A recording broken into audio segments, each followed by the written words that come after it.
ಸ್ನೇಹಿತರೆ ನಮಸ್ಕಾರ. Tech in agriculture YouTube ಚಾನಲ್ಗೆ ಸ್ವಾಗತ. ಇವತ್ತಿನ ವಿಡಿಯೋದಲ್ಲಿ VST130Di ಪವರ್ ಟಿಲ್ಲರ್ನ ಸ್ಪೆಸಿಫಿಕೇಷನ್ ಆ್ಯಂಡ್ ರಿವ್ಯೂವನ್ನು ನೋಡ್ಕೊಂಬರೋಣ. VST ಶಕ್ತಿ 130Di ಇಂಜಿನ್ ಬಗ್ಗೆ ನೋಡ್ಕೊಂಬರೋಣ. VST ಶಕ್ತಿ 130Di 13 HP ಇಂಜಿನನ್ನು ಹೊಂದಿದೆ ಮತ್ತು ಇದು 1600 RPM ಅಲ್ಲಿ ಕೆಲಸ ಮಾಡಬಲ್ಲ ಸಾಮರ್ಥ್ಯವನ್ನು ಹೊಂದಿದೆ. ಇದರಲ್ಲಿ 11 ಲೀಟರ್ನ ಡೀಸೆಲ್ ಟ್ಯಾಂಕನ್ನು ನೀಡಿದ್ದಾರೆ.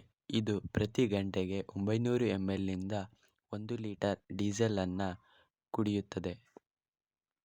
ಇದರ ಟ್ರಾನ್ಸ್ಮಿಷನ್ ಬಗ್ಗೆ ನೋಡೋದಾದರೆ ಇದರಲ್ಲಿ 6+2+2 ಅಂದರೆ 6 ಫಾರ್ವರ್ಡ್ 2 ರಿವರ್ಸ್ 2 ರೋಟರಿ ಸ್ಪೀಡ್ಸನ್ನು ನೀಡಲಾಗಿದೆ ಮತ್ತು ಇದು 600 mm ಅಗಲ 150 mm ಆಳವಾಗಿ ಹೂಳಬಲ್ಲ ಸಾಮರ್ಥ್ಯವನ್ನು ಹೊಂದಿದೆ.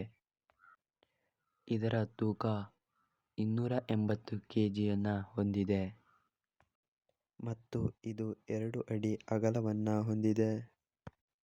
ಇದರ ಬೆಲೆ ಬಗ್ಗೆ ನೋಡೋದಾದರೆ 1,90,000ದಿಂದ 2,10,000 ಒಳಗೆ ಈ ಯಂತ್ರವು ದೊರೆಯುತ್ತದೆ. ಇದಕ್ಕೆ ಸಬ್ಸಿಡಿ ಕೂಡ ಲಭ್ಯವಿದೆ. Thanks for watching. ಇದೇ ರೀತಿಯ ಹಲವಾರು ಯಂತ್ರಗಳ ಬಗ್ಗೆ ಮಾಹಿತಿ ಪಡೆಯಲು ನಮ್ಮ ಚಾನಲನ್ನು ಸಬ್ಸ್ಕ್ರೈಬ್ ಮಾಡಿ ಮತ್ತು ಲೈಕ್ ಮಾಡಿ.